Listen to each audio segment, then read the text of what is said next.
Hey, hello amigos. En realidad deseo que se encuentren bien y puedan deleitarse en el conocimiento de Jesús a través del estudio de la Biblia y de una relación más íntima con Él.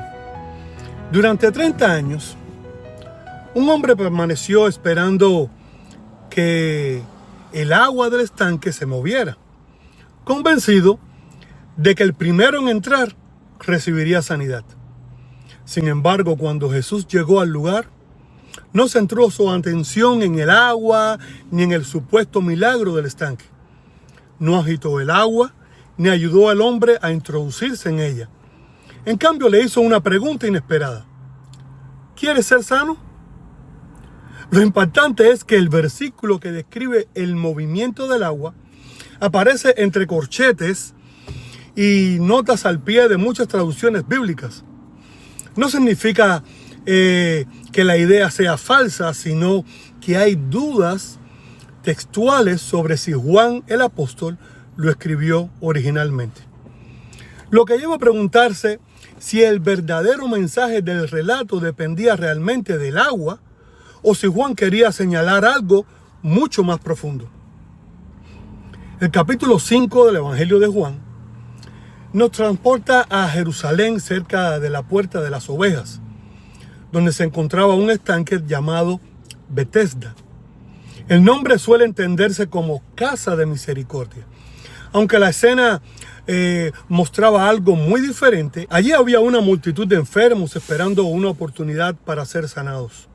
Como si la misericordia funcionara bajo un sistema de competencia, el primero que llegaba obtenía el milagro y el más débil quedaba atrás. Más que una dolencia física, aquello representaba una vida detenida. Durante décadas había observado cómo otros avanzaban mientras él seguía esperando una ocasión que nunca terminaba de llegar. El texto bíblico no dice que el hombre vio primero a Jesús, sino que Jesús lo vio a él. En medio de la desesperación y la multitud, Cristo se detuvo delante de una sola persona.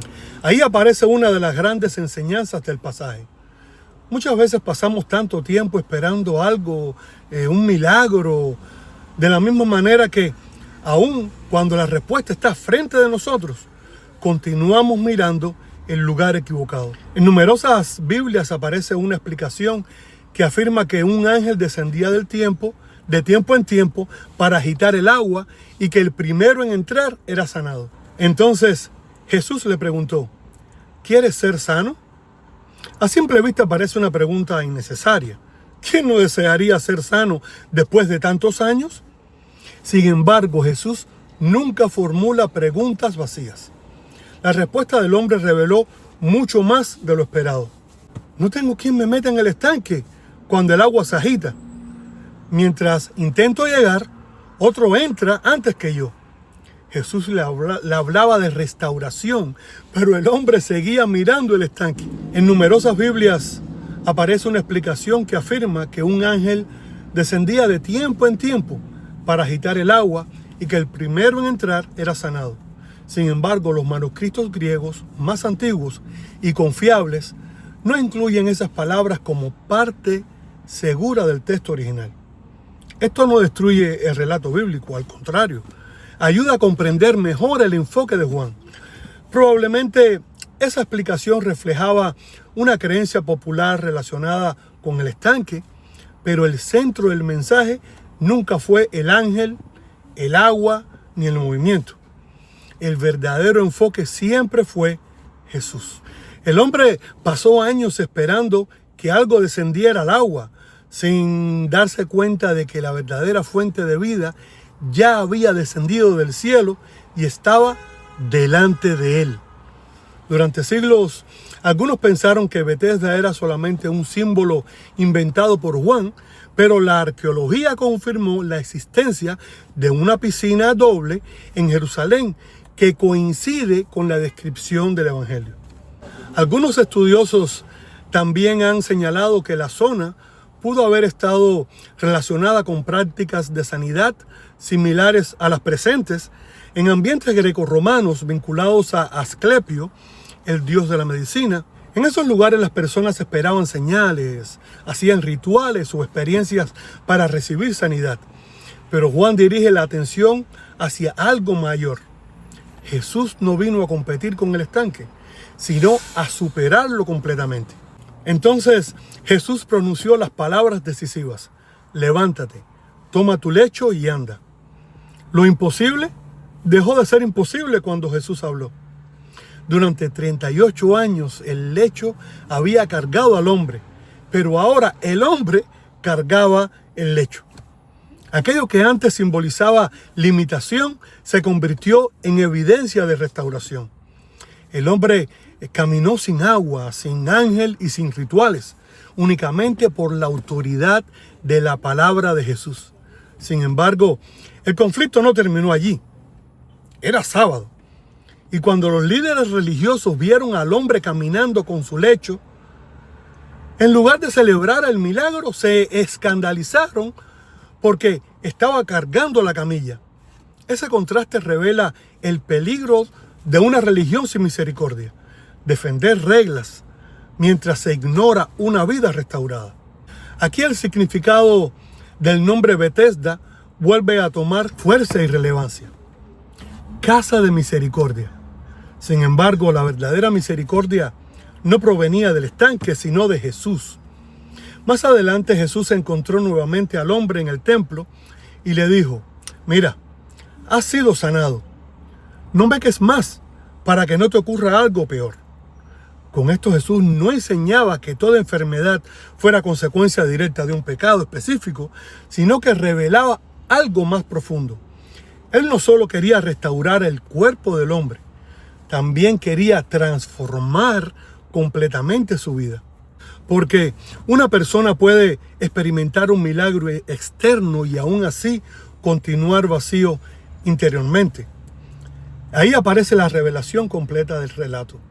Betesda era el lugar donde todos esperaban que algo se moviera, pero Jesús mostró que el verdadero milagro no dependía del movimiento del agua, sino de la autoridad de su palabra. Durante años el hombre observó el estanque, pero el día de su sanidad tuvo que dejar de mirar el agua y comenzar a escuchar a Jesús. Tal vez esa misma palabra sigue siendo necesaria hoy. Muchos podemos acostumbrarnos tanto al dolor, fracaso o situación difícil, que eso termina convirtiéndonos en parte de nuestra identidad.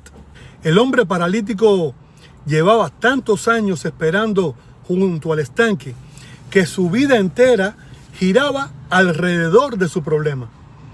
Su explicación siempre era la misma: nadie me ayuda, otro llegó primero, nunca puedo. Y aunque su sufrimiento era real, también había construido su vida alrededor de esa realidad. Su parálisis no solo estaba en el cuerpo, también había una forma de pensar atrapada en la resignación. Por eso Jesús le pregunta: ¿quieres ser sano?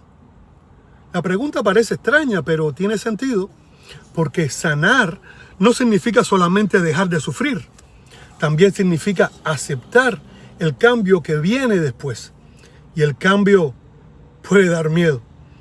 A veces las personas se acostumbran tanto a vivir heridas, decepcionadas o limitadas, que eso se vuelve una especie de refugio emocional. Ya saben cómo vivir así, ya saben qué esperar, pero sanar implica dejar atrás esa identidad y comenzar a vivir de otra manera.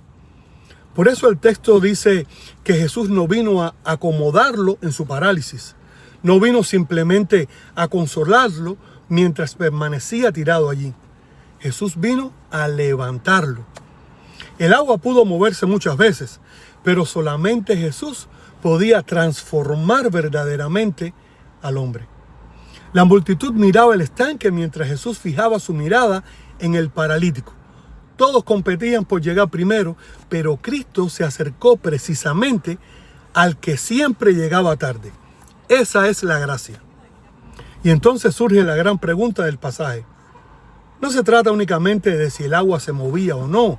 La verdadera pregunta es: ¿qué estás mirando cuando Jesús está frente a ti? porque alguien puede estar muy cerca del estanque y aún así permanecer lejos de la verdadera fuente de vida.